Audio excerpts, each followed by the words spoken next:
Nobody expects the Spaniard.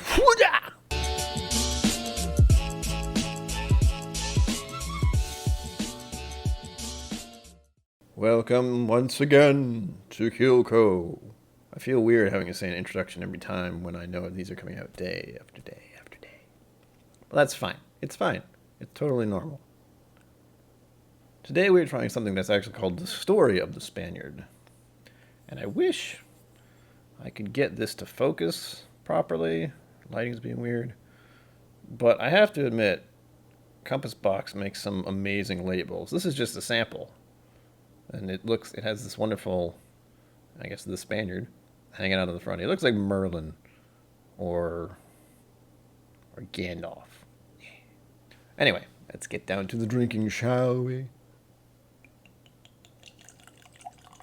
I'm pouring all this one. That's a healthy pour. Actually, I think that's about right. 50 milliliters. So it says, I want all of it, of course. I gotta admit, I feel a little silly doing the color thing these days because it looks like the one I had last time, which I think was a Scotch.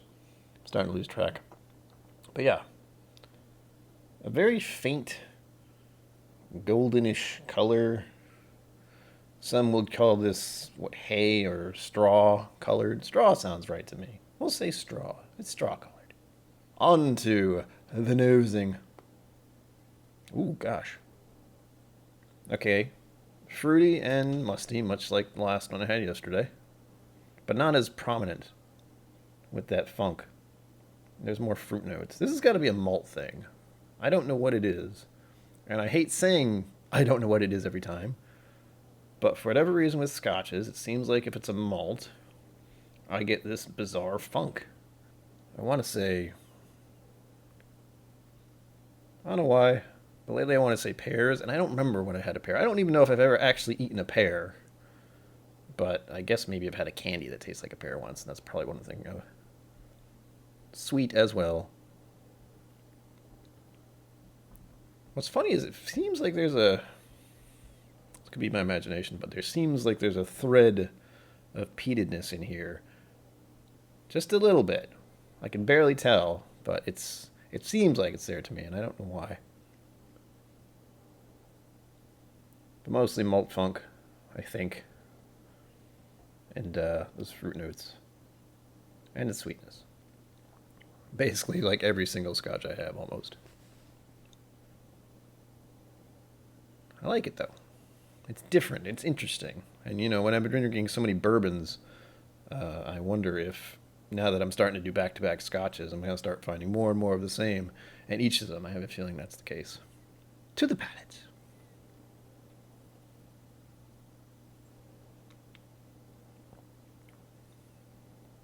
Oh. Ooh, a little spicy.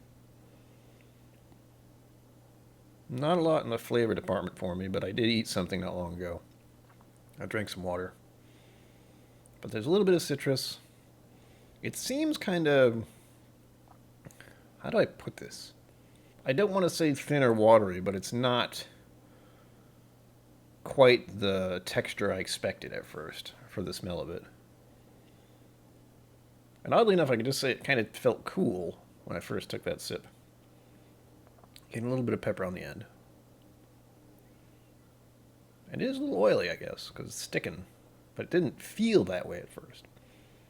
Going in for sip number 2, this is a 43%, because, as usual, I almost forgot to say that.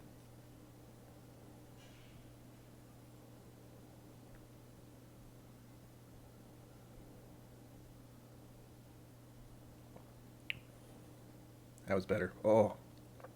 Chocolate notes, citrus. This is actually really nice. I don't know what it is about the first sip. I always never judge a whiskey by its first sip, I guess. Always give it the second chance. And for whatever reason, it helps for me to keep it on my tongue for longer. Thankfully, I can do that.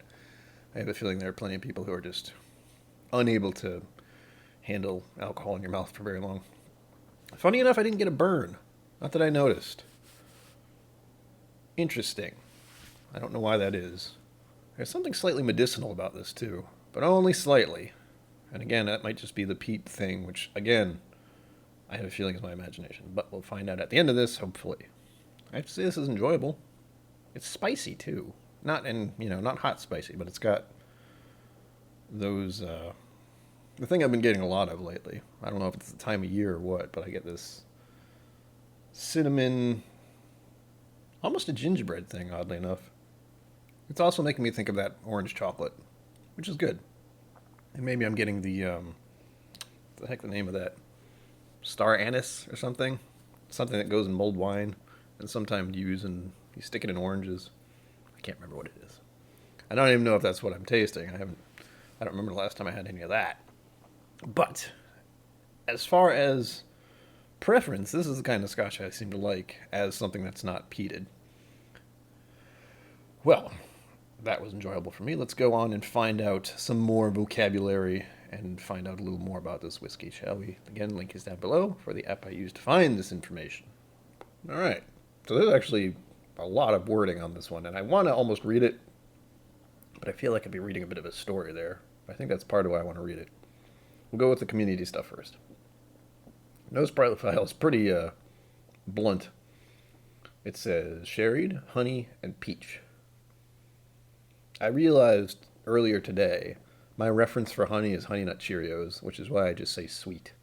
If it has a honey note, it just seems like sweetness to me because I'm so used to eating Honey Nut Cheerios that I don't even think about the honey. I just think, sweet cereal, yum. Flavor profile is a little more descriptive. We have spicy, sherried, honey, marmalade, fruitcake. That's a good one. And citric. Fruitcake. Ooh. That might be the way I said gingerbread.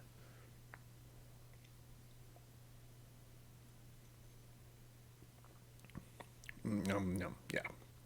Yeah, it's good. Now, I've done quite a few of these videos using this app, and I don't think I've ever seen this many finish profile notes before. So we've got a lot to go through here. The community finish profile is sherried, oily, raisins, marmalade, milk chocolate, spicy, citric, custard, herbal, smoky, fruitcake, greenhouse, peach, honey, and vanilla. That's on the finish. I could probably get some of those on the taste. But on the finish, again, I've never been very good at describing finishes, so I just don't. Average price paid for this is around $55 US.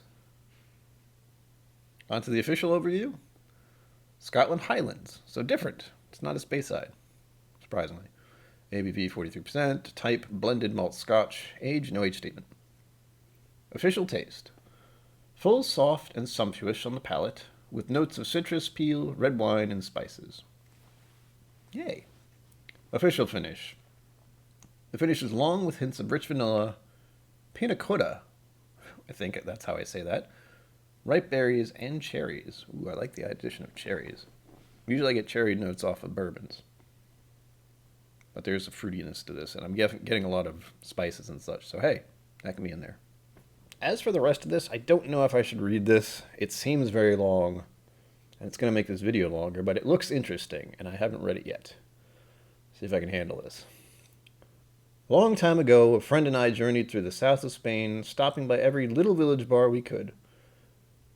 They were tiny little bars, filled with heavy smoke, serving beers and liquors I had never heard of.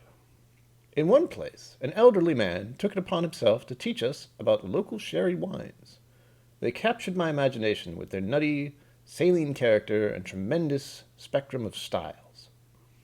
Years later, when I discovered Scotch whiskey, I was reacquainted with sherry through whiskeys aged in former sherry casks, which are known for the rich, deep flavors they provide. I have been drawn to this style of whiskey ever since, inspired by an eponymously named bespoke whiskey we recently created for a bar in New York City called the Spaniard. We decided to explore this style further to create a malt whiskey blend with its core whiskeys aged in Spanish sherry and Spanish red wine casks. We have named the story of the Spaniard as a nod to my chance encounter with the elderly gentleman in the south of Spain, all those years ago. In this, our first release, 48% of the whiskeys have been aged in ex-sherry casks and 25% in ex-Spanish red wine casks. We may change the type of casks from year to year based on availability and experimentation, but Spanish casks, either sherry wine cask or sherry-style wine casks, will always play the key role. Made entirely of Highland single malt whiskies from distilleries in and around the village of Doune, Doune, Doune Longmorn, Alness, and Albalor. Well, that was interesting. Now, granted, I don't know if this is actually what they say it is here.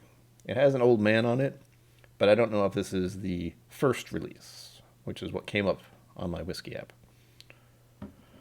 All in all, it's really good. I would actually buy a bottle of this if it wasn't, $55. But I am now further in the know about why Compass Box has such a large following these days. Till tomorrow, live long and prosper. Don't forget to be awesome. And slancha. Thank you for joining me on KIllco. Please remember to like and subscribe, and I'll see you next time.